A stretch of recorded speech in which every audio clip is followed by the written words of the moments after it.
Welcome to the Deep Dive, the show where we take the most critical, most complex source material, the dense academic papers, the big books that you should read, but just feel too challenging, and we pull out the insights that really matter. Yeah, and we're not here to just summarize. We're here to really interrogate the core arguments. Exactly, to give you what we hope is an enlightened understanding of the subject. And today we're starting a journey that's, I think, really necessary, maybe even a little provocative. I think so.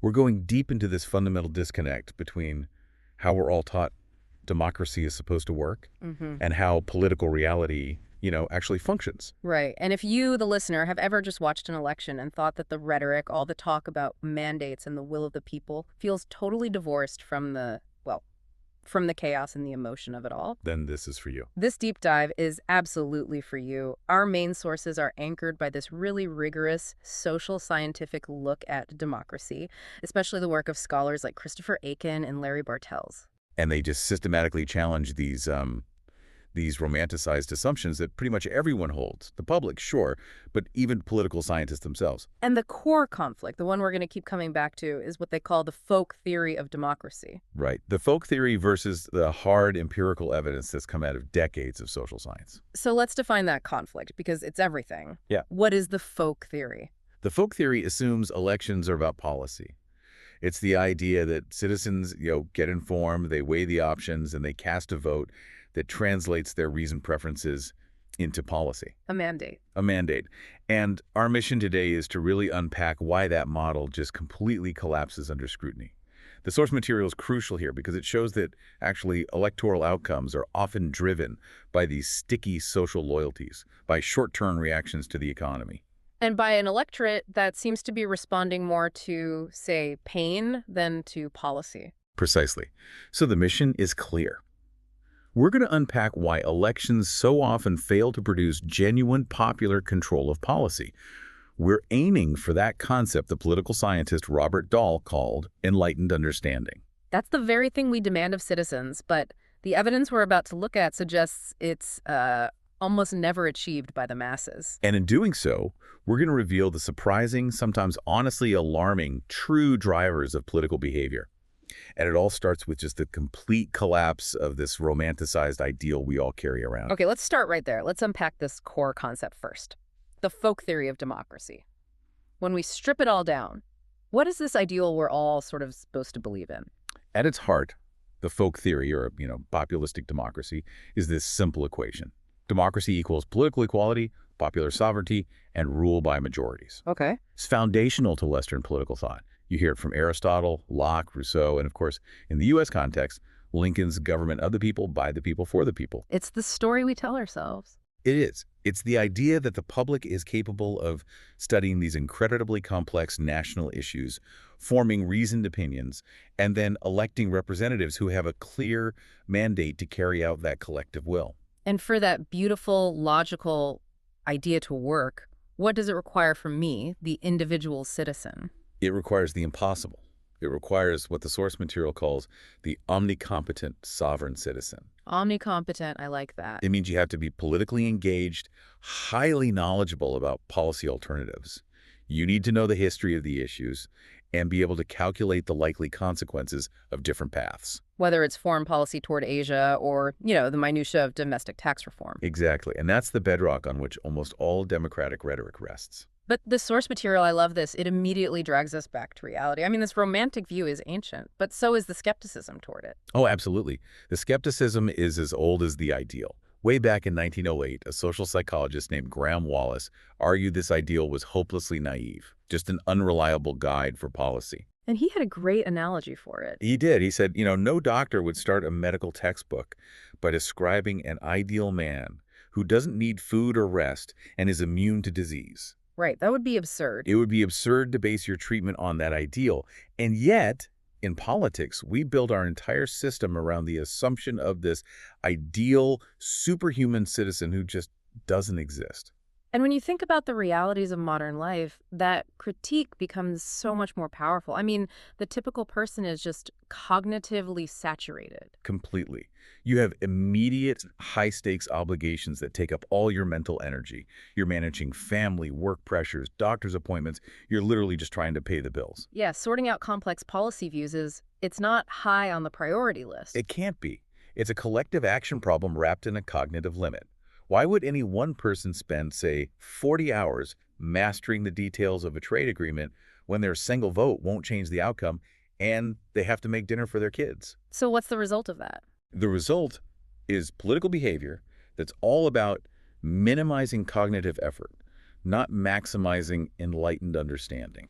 This knowledge deficit leads us straight to the psychological reality that thinkers in the early 20th century were already pointing out. People like Walter Lippmann and Joseph Schumpeter, they saw that when people step into the political arena, something changes. Yeah, Schumpeter's observation was brutal.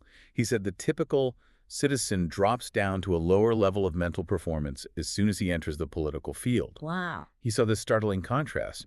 You have someone who is incredibly rational, analytical, effective in their job, and their hobbies, and their family budget. Right. But when it comes to politics, they suddenly become simplistic, emotional. He even used the word infantile. The cherished political ideas they have are often just these rigid, unexamined opinions. And Lippmann explained why that happens. He said the real world, the real environment is altogether too big, too complex, and too fleeting for direct acquaintance. Exactly. You can't possibly deal with all that subtlety. So we rely on what he called a pseudo-environment, these simplifications, these stereotypes, these mental shortcuts, just to navigate it all. And once you accept that, the whole folk theory it falls apart. It collapses, as Lippmann put it, like a pricked balloon. The idea that our political beliefs are logically determined by facts and careful evaluation, it's gone. We're reacting to simplified maps we've drawn, not the complex territory itself. And this wasn't just, philosophical critique. Starting in the 1940s, this gets reinforced by pioneering social science, the Columbia and Michigan studies. Right. Researchers like Lazarsfeld, Berelson, and Campbell, they start using empirical survey data. And what they find just shatters the folk theory with cold, hard numbers. What did that portrait of the average voter look like? It was, frankly, a bleak portrait. It showed this habitual, socially determined political behavior.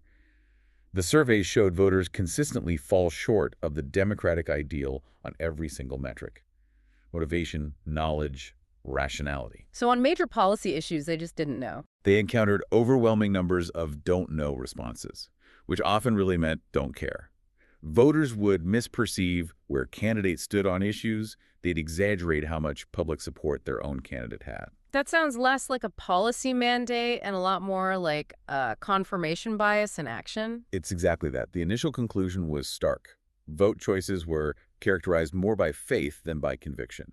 Many people couldn't name the incumbent vice president or tell you what the two parties' positions were on, say, the Korean War. The basic informational foundation just wasn't there for most people. Which leads us right to the core problem of ideological constraint. I mean, if people don't know the issues, how can they possibly have a consistent, overarching ideology? This is the moment. This is where Philip Converse's seminal 1964 work on belief systems provides the smoking gun. What did he do? He looked at open-ended survey responses, where voters explained what they liked and disliked about the parties and candidates.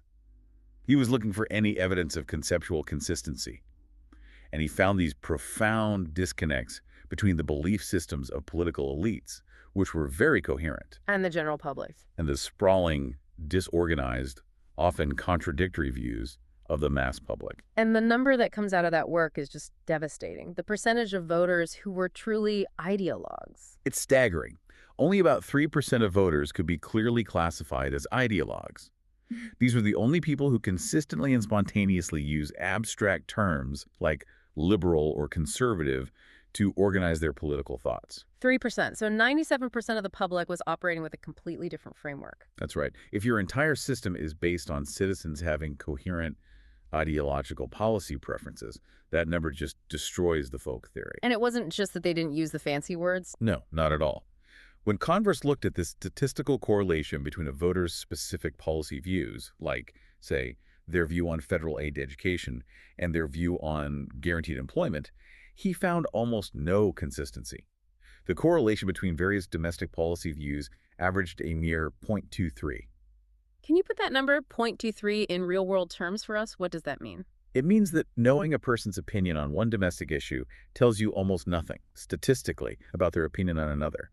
If someone was truly ideological, you'd expect a high correlation, maybe zero point 0.7 or zero point 0.8, because all their positions would stem from the same core principles. Right, like a general belief in less government intervention. Exactly. A 0.23 correlation is barely better than random noise, and the correlation between domestic and foreign policy views, it was basically zero. It's a massive lack of ideological constraint. So the public is sorting itself into these political camps, but it's not based on a philosophical commitment to policy. It's based on something simpler. Much simpler. Converse concluded that voters' political systems are centered on the parties, the social group, not on abstract policy goals. After that tiny 3% of ideologues, the next biggest groups of voters base their choices on group benefit, which party helps people like me, or the nature of the times, are things good or bad right now. So for most people, ideology is just a byproduct of their more basic partisan and group loyalties. That's the takeaway. Their belief systems are vaguely organized, often contradictory, and far more emotional or effective than they are rational. Okay, so we've established the psychological reality. Citizens aren't informed ideologues. But now let's turn to the mathematical reality, because even if every single citizen was perfectly informed, the folk theory still hits a brick wall. Yeah, this is where social choice theory comes in, and it's a whole other level of problem for the populist ideal. This is the formal study of democracy, right? Trying to figure out how you can rationally translate millions of individual preferences into one coherent collective choice. Exactly. And early on, there was some hope. You had models like Anthony Downs' spatial model. That's the one everyone learns in Poli-Sci 101. The simple line from left to right, where parties are forced to move to the middle to capture the median voter. Right. It suggests the median voter is king and always gets what they want. It was a comforting lie, as the sources put it. It gave the economic theory of democracy great curb appeal. But the problem is... The problem is that politics almost never happens on a single dimension. It's totally unrealistic. And this is where the math just shatters the ideal. This is Kenneth Arrow's impossibility theorem. Yes. Arrow proved, back in 1951, that it's mathematically impossible to design a voting system that can reliably translate individual preferences into a coherent, stable collective choice when there are three or more options. As soon as policy choice becomes multidimensional, which is to say realistic with trade-offs between taxes, defense, the environment, the whole populist ideal becomes logically incoherent. Can you walk us through how that works, just conversationally? How does it become incoherent? Okay, think of it like this. You have three voters, Alice, Bob, and Carol. And they're choosing between three policy options, X, Y, and Z. Okay. Alice prefers X over Y and Y over Z. Bob prefers Y over Z and Z over X. And Carol prefers Z over X and X over Y. All right, so if you put X against Y in a vote, X wins. Alice and Carol vote for it. then if you put Y against Z. Y wins. Alice and Bob vote for it. So far, so good. Now, let's put the winner from the first vote, X, against the original loser, Z. Okay, so X versus Z. In that matchup, well, Bob prefers Z over X, and Carol prefers Z over X, so Z wins. Exactly. You get a cycle. Right. X is preferred to Y is preferred to Z, but Z is preferred back over X.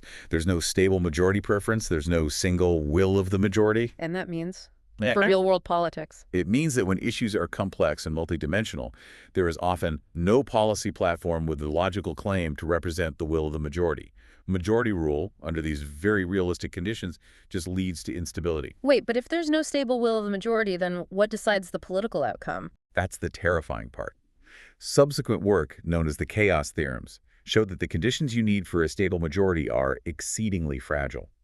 This implies that the political outcome might depend entirely on procedure, on the rules, or, most critically, on how parties and leaders shape the alternatives that we get to choose from. So if the parties are smart, they control the policy menu. And if they control the menu, they control the outcome.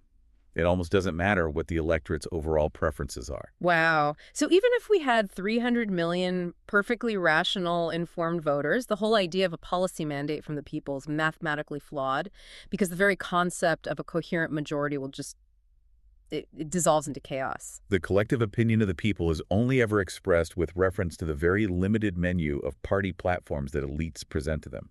Formal modeling confirmed it. The entire project of aggregating individual preferences into a coherent will of the people has these fundamental logical hurdles. So if voters aren't ideologues and the math is chaotic, how do we explain the correlations we do see?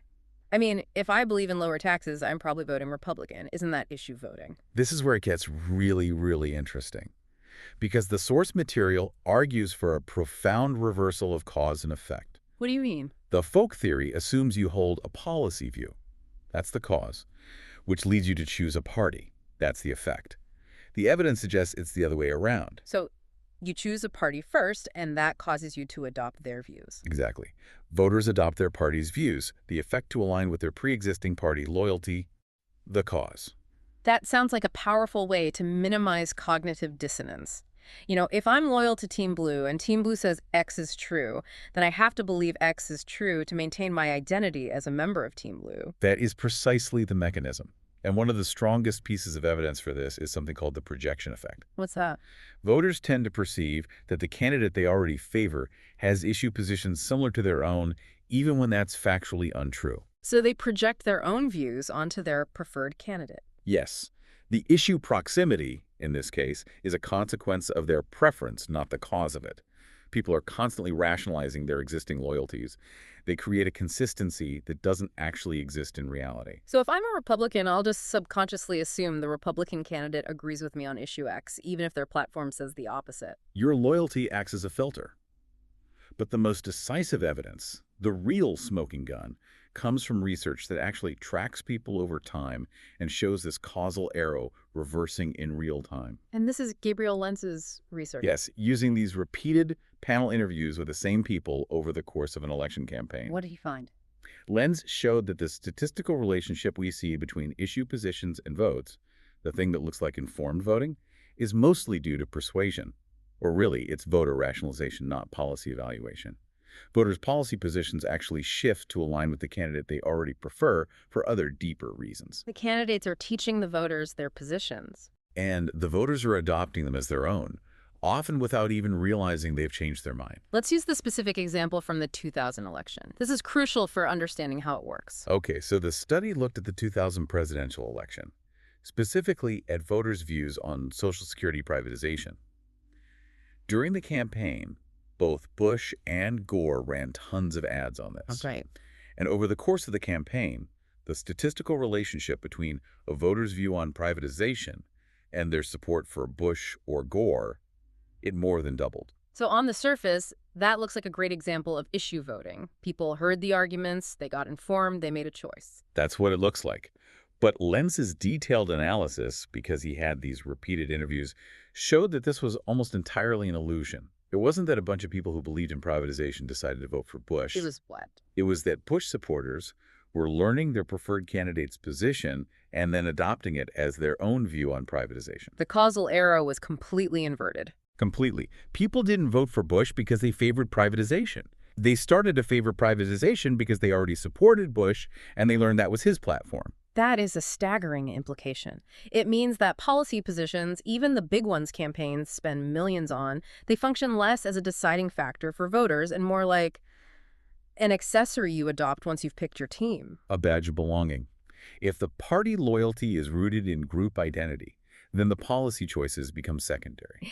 I have to push back a little. Surely there are some issues so big or a huge tax hike that it forces people to choose a party based on the policy, right? The source material definitely acknowledges that exceptions exist, especially for highly emotional or immediate issues. But the aggregate effect, the overall pattern, remains robustly on the side of identity driving the issue preference. The fundamental point is that the lack of political knowledge matters profoundly for the system's output. Okay, so since the folk theory of informed issue voting has basically collapsed under all this evidence, scholars needed a different model. Which brings us to the fallback theory. Retrospective accountability. Right. This is the model that's often summarized by the political scientist V.O. Key. And it's appealing because it asks so much less of the voter. They don't have to be a policy expert. No, they just have to look in the rearview mirror. Key said the essence of popular government is simple. To support the ins when things are going well. To support the outs when they seem to be going badly. It's the simple reward and punishment mechanism. Are things good? Re-elect. Are things bad? Throw the bums out. It requires less sophistication and more just a basic gut feeling about your own well-being. But the whole model hinges on one absolutely critical assumption. that the source material just demolishes. Yes. That voters can accurately figure out what the incumbent is actually responsible for. That they can separate true competence and good policy from just random chance or global economic forces. And the core finding is that they can't. They fail at this separation consistently. They confuse random events and just plain misfortune with the incumbent's performance. Let's start with the economy. Everyone agrees the economy matters for elections. But if voters are looking in the rearview mirror, how far back are they actually looking? They're not looking very far at all. Their assessments are, in a word, myopic, short-sighted. Instead of looking at performance over the whole four-year term, voters are really only responsive to income changes right before the election. How far before? The studies consistently find the focus is almost entirely on the last 2 quarters before the vote. So a president could spend 3.5 years enacting brilliant long-term policies, but if there's a global downturn 6 months before the election, they get punished as if they were incompetent. That is exactly what the data suggests. And this myopia means that electoral outcomes are, from the viewpoint of true democratic accountability, basically random events. They aren't reliably related to overall competence because they ignore almost the entire term. The incumbent is judged on the immediate feeling of prosperity, regardless of where it came from. The New Deal realignment is always held up as the ultimate example of voters making a big ideological choice. Does this retrospective view challenge that? It radically challenges it. Yeah. The conventional wisdom is that voters punished Hoover in 32 for his conservative policies and rewarded Roosevelt in 36 for the progressive New Deal. Right. But a detailed analysis shows Roosevelt's massive victory in 1936 depended crucially and almost exclusively on income growth in that election year. So the first 3 years of the New Deal, which contributed hugely to the recovery, they had no electoral effect. None. Zero. The evidence is totally consistent with the myopic pattern we see in other elections. All that growth in the early years had no apparent electoral effect. The question voters were really answering, no matter how we frame it ideologically after the fact, was simply, what have you done for me lately? Specifically in the last 6 months. Exactly. And this also means that political success across different countries during the Great Depression was less about ideology and a lot more about the pure luck of economic timing. Right. The source material shows this doesn't travel well internationally. Not at all. In countries where conservatives were in power and the recovery was weak, they got replaced by liberals. But where leftist governments were in power, they got replaced by conservatives, like in Britain and Australia. The deciding factor was almost always whether the incumbents happened to preside over a strong, timely recovery. Myopia is one thing, but blind retrospection is. That's truly alarming. This is the idea that voters will punish incumbents for things that are completely beyond their control. It's a consistent and systematic pattern. It's rooted in our psychology. When we suffer, we have this deep need to attribute responsibility. We want someone to blame. And if political elites provide a plausible narrative for that blame, people will kick the government. Let's use one of the most famous examples, the New Jersey shark attacks of 1916. How on earth could a shark attack affect a presidential election? Okay, so in July 1916, right before the election, a series of shark attacks caused 4 deaths and created huge economic distress in New Jersey's beach towns because tourism just collapsed. And this was a natural disaster. The federal government had zero control over it. Precisely zero. But the event was vivid, it was timely, it was all over the press. And the key finding is what it did to the vote. What was the fallout for President Woodrow Wilson? Despite the obvious fact that he couldn't control sharks, President Wilson lost about 3.2 percentage points in those affected beach counties compared to similar areas in the rest of the state. Oh. And in the specific towns most affected by the deaths, the loss was even higher, maybe around 10 percentage points. The conclusion is stark. Voters will punish leaders for misfortune if the pain is vivid and timely, whether the leader could have done anything about it or not. They're reacting to misfortune, not malfeasance. And this wasn't just a weird one-off event. The same pattern holds for things like droughts and floods. It does. A big analysis of presidential elections across the 20th century shows that voters systematically punish incumbents for naturally occurring wet or dry spells. And the tendency is one-sided. They are far more likely to punish for pain than they are to reward for good weather. It means that electoral outcomes are partly determined by geophysical luck. But the ultimate contrast, the case that really provides the critical insight here, is when there was catastrophic suffering, but no blame was assigned. Tell us about the 1918 flu pandemic. The 1918 flu pandemic was, by any measure, the single greatest public health catastrophe in U.S. history. Hundreds of thousands of deaths. It dwarfs the shark attacks or any drought. If voters just punish incumbents whenever they feel unhappy, this should have produced the biggest anti-incumbent landslide ever. But it didn't. What happened in the 1918 midterm election? Nothing. It produced no discernible electoral effect. And the reason why is the key insight. And why was that? Because the crucial element, the attribution of political responsibility, was completely missing. Why was it missing for the flu, but it was there for the sharks and the droughts? A few reasons. First, the flu was framed culturally as an act of God, fate and accident, not something under government control. Second, the country was at war, so criticizing the government seemed unpatriotic, and the press was censoring bad news. But the most important reason. The most important reason was that political elites and opponents failed to construct a convincing shared argument that the government should have or could have controlled the pandemic. Yeah. There was no widespread elite narrative assigning blame to the Wilson administration. So the core lesson is that the political effect of suffering is entirely dependent on whether there's a plausible story of blame available. Exactly. If no one supplies that convincing narrative that the government is responsible, even catastrophic pain won't have an electoral impact. It proves that retrospective voting isn't a rational assessment of competence. It's a natural human reaction to pain, but it's highly capricious. It relies on political culture and elite interpretation to tell it where to go. Okay, so if the folk theory of issue voting is out, and retrospective voting is myopic and blind, we're left with the fundamental question: what actually drives political behavior? And this is where we get into the social psychology of it all. Group identity. The evidence is just overwhelming on this point. Political behavior is fundamentally group-centric. Our group attachments, ethnic, racial, religious, even regional, are the primary drivers of our vote choices. And they are sticky. They often carry across generations. So we're shifting the focus from the individual as a rational calculator in the voting booth to the individual as a member of a tribe. Absolutely. It's really a return to a much older, more realist view of politics. James Madison wrote in the Federalist Papers that people are constantly inflamed by mutual animosity rooted in these attachments to different leaders and groups. Political identity is effective. It's about who you are, not just what you think. So let's apply this group-centric view to history. The New Deal realignment is always framed in these grand ideological terms.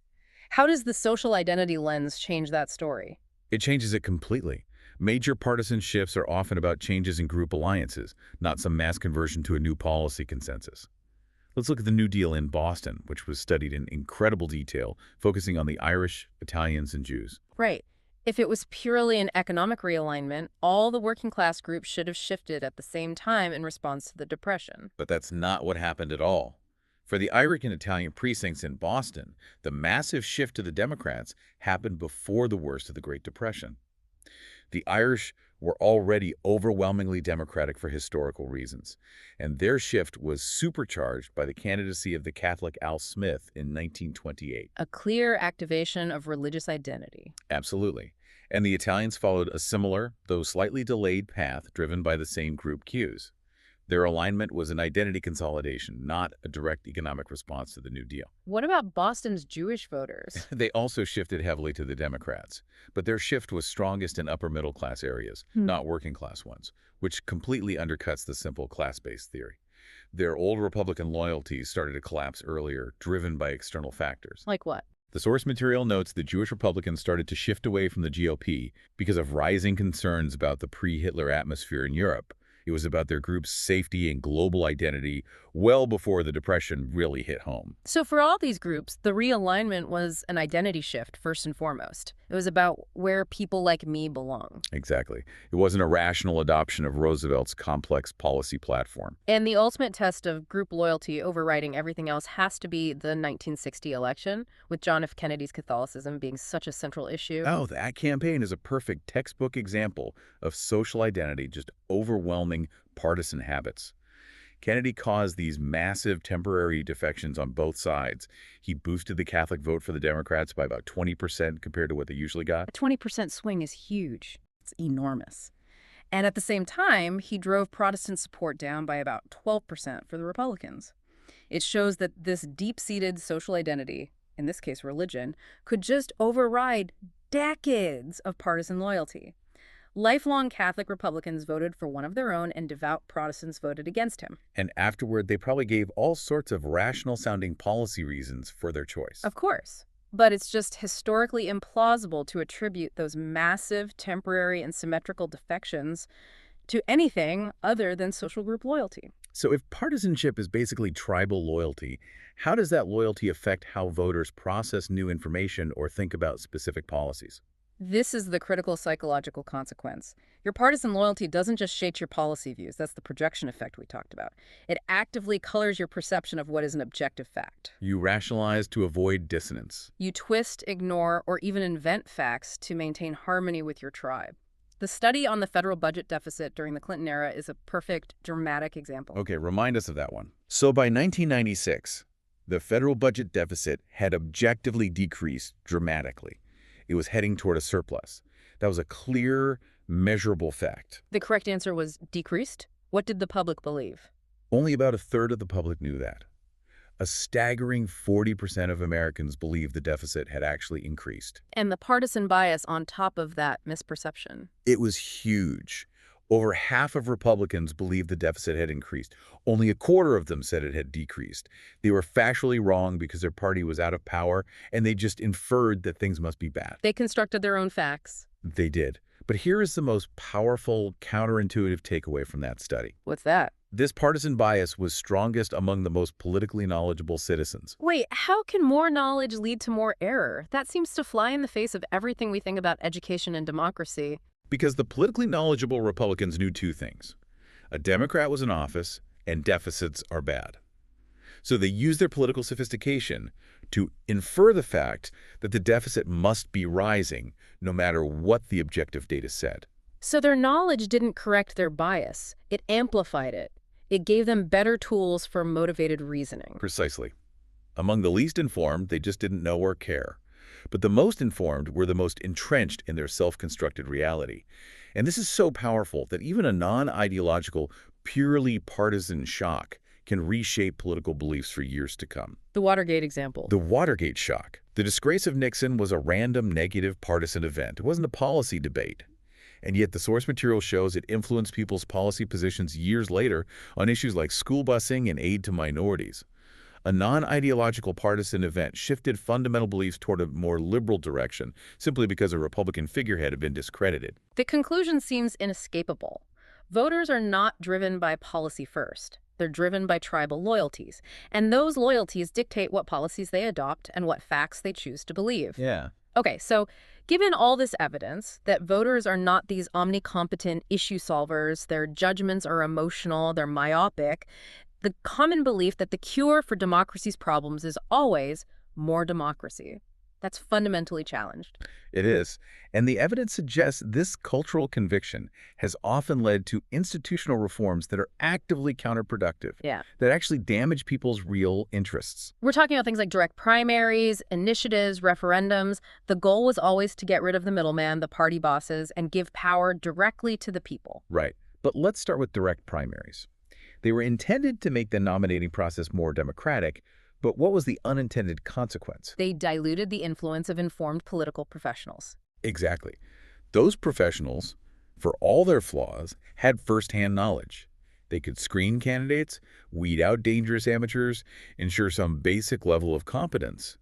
The primary system replaced that with a process that favors amateurs and demagogues who can appeal directly to intense minorities. It changes the whole game. It rewards charismatic appeal over policy depth or actual experience in governing. And primary voters who don't have the cues from the party professionals, they do a terrible job at selecting candidates. A study of the 2012 primaries showed that primary voters do much worse than general election voters at picking the candidate who best represents their own values.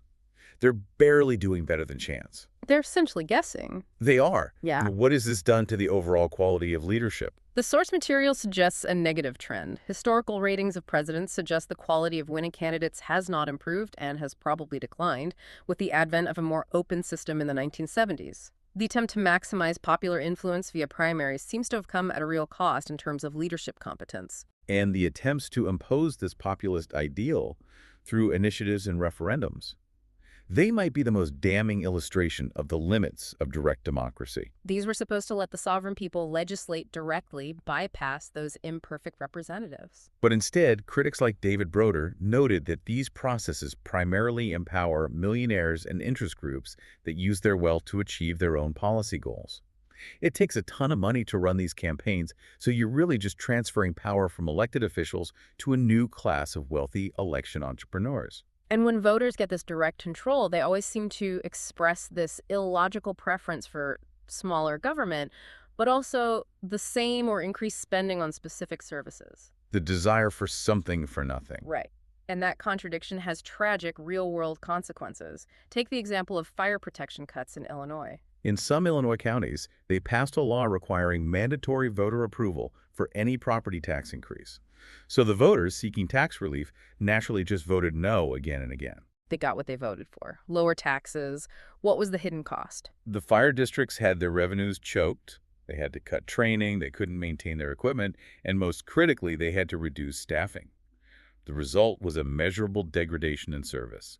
Average response times went up significantly. So the tiny amount they saved in taxes was probably lost in higher homeowners insurance premiums because their fire protection got worse. Exactly. The uninformed electorate overruled the technical judgment of fire professionals and made themselves less safe. And a much more graphic example is California's Proposition 13, the huge tax-cutting initiative from 1978. Yeah, hailed as a great Democratic victory for the taxpayer.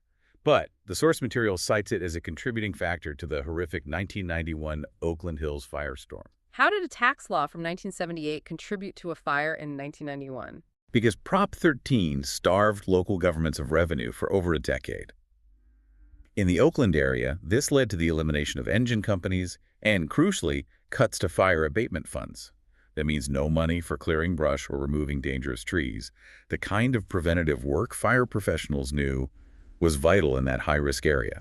So when the 1991 firestorm hit, Their response capacity and their preventative measures were totally insufficient. Yeah. It led to an uncontrollable conflagration that destroyed thousands of homes. and the sad irony is that the victims in that area likely voted heavily in favor of Prop 13 in the first place. They overruled the judgment of experts, and in doing so, created the conditions for a disaster that directly damaged their own interests.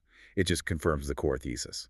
The simplistic populist ideal, when you institutionalize it, can be incredibly damaging. This has been a really sobering, data-driven look at the realities of modern democracy. So let's try to synthesize this realist view we've uncovered. The omnicompetent citizen is a fiction. Right. Voters are driven primarily by these tribal affective loyalties, their social identity, and by this subconscious myopic punishment for pain. They are not, for the most part, policy deliberation machines. The psychological reality, the lack of ideological constraint, the use of partisanship to construct facts, it all means that elections are essentially random choices among the available parties. It's a system of musical chairs. And as long as there's competition, power changes hands without bloodshed, which is a massive achievement. It's much better than a revolution. Huge. But critically, it does not reliably produce an informed policy mandate that reflects some coherent will of the people. The system works, but not for the reasons we're always told. And the folk theory itself, this comforting belief that the will of the people on most issues is pretty clear and politicians should just follow it. It's not harmless. No, the sources conclude that in practice, this belief actually props up elite rule. It serves as a powerful distraction. It distracts us from the true, less romantic drivers of policy, which, if we follow this argument, aren't the views of an uninformed electorate, but are really unequal clout, money, and organized power. Indeed. If you accept the scientific evidence that money, access, and organized groups determine policy outcomes far more than the average citizen's views, then the path to a truly more effective democracy requires a fundamental shift in focus. So here is the final provocative thought for you, the listener, to explore on your own. And this is the radical conclusion put forth by Aiken and Bartels in the source material. It is. Instead of striving for reforms that just maximize popular participation like primaries and referendums, which we've seen often fail to serve the public interest, wouldn't achieving a greater degree of economic and social equality, meaning reducing the power of the wealthy, of corporations, of established groups, be the single most effective step toward realizing a political system that is more genuinely democratic and responsive? Think about that implication the next time you watch an election cycle.